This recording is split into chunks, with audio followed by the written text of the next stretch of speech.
these are people, both these people that we've mentioned are the type that will sit down and talk with you and help you, find the right path. And if they're not, if your path is not in line with what their expertise is, chances are they know the person that they can refer you to. Yeah. There's zero ego. There's like, I can't help you. Take a left in Albuquerque. Go. Yeah. Now, I mean, everyone will put you on, put you in contact with a path and help take care of you down that road.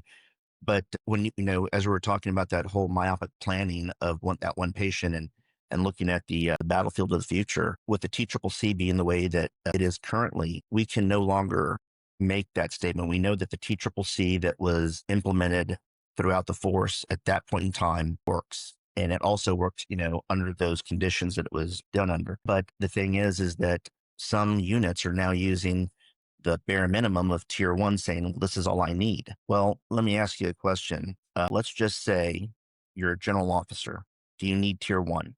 Should you have tier 1? Are you in danger? Now, here's why I'm bringing this up. Recently we've had those incidents in California and in Chicago, and U.S. Army North and other elements have been deployed to those areas.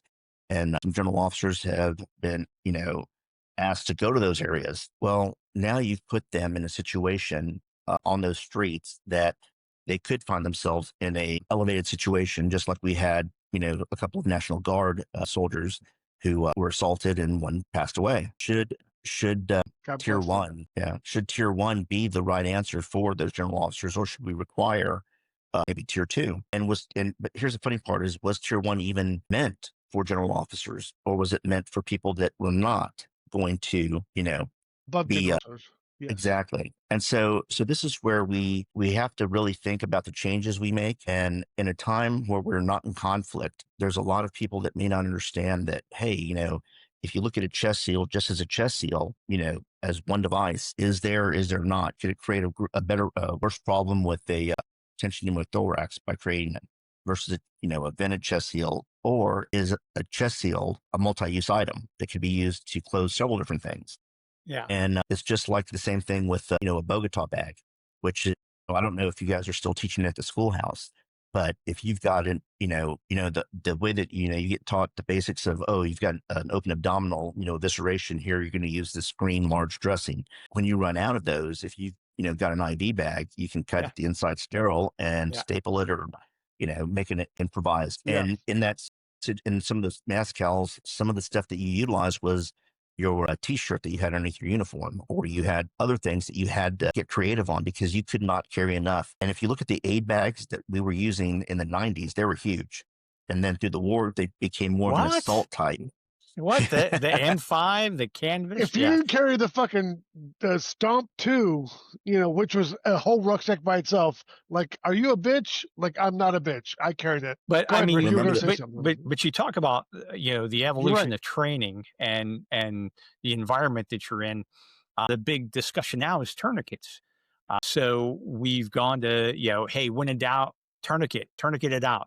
And now it's like, hey, should everybody, if you're taught to put a tourniquet on, should you be taught to take it off, to convert it? And there's a big debate about that right now. And I can understand where that's coming from, because when I went through the 18 Delta course, this was pre-TCCC.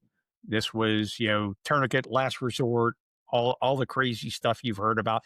And what did they say, Rick? They said, you put tourniquet on, and who takes it off? A doctor. Doctor. Yeah. Yes, sir. Yeah. Yes, sir. That's it. And only then. If you put a tourniquet on, they're going to lose their leg. That's I mean, when you look at that, even as a young 18 Delta, I looked at that and I'm like, it takes me 30 seconds to put a tourniquet on. It takes me 2 minutes to get a good pressure dressing on. Why would I not put a tourniquet on and then convert it later? Yes. That was kind of my thinking before TCCC actually codified all of that. There was a lot of us that thought that. They were like, hey, man, and we taught our teams that. We taught them, hey, do a tourniquet first. I'll fix it later. If it's not necessary, I'll take it off, whatever. And unfortunately, we're seeing situations where the medic may not be with certain members of the team, and now they're having to rely, and they may be hours to days from getting to a medic or higher care.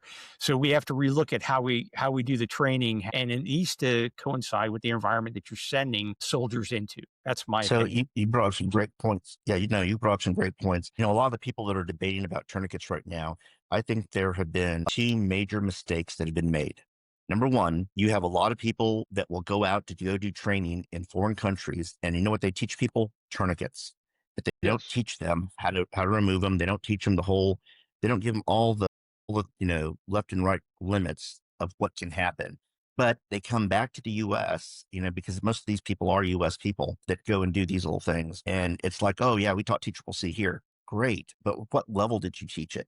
Did you teach at a level that they understand how long they can have it, what can happen, A, B, C, or D?